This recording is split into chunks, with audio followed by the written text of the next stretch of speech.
mattina tutto un fior, o solo che non so, già sai, e via se ne va.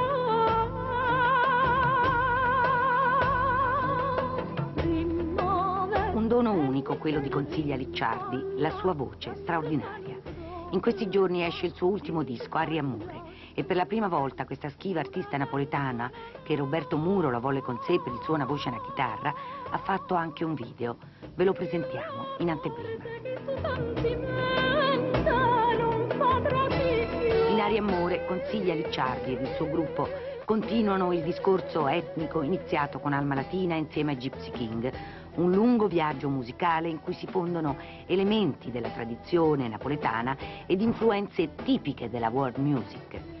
Una miscela di culture e tradizioni diverse attraverso l'uso di strumenti tipici del Mediterraneo, mandolino, chitarra, mandola, buzuki, la lira del ponte, la fisarmonica, il darbuche. Aria e Amore racconta lo scorrere lento delle stagioni dell'anno, gli umori e i mutamenti delle stagioni del cuore. E Consiglia Licciardi si riconferma come una delle grandi interpreti della Napoli di ieri e di oggi.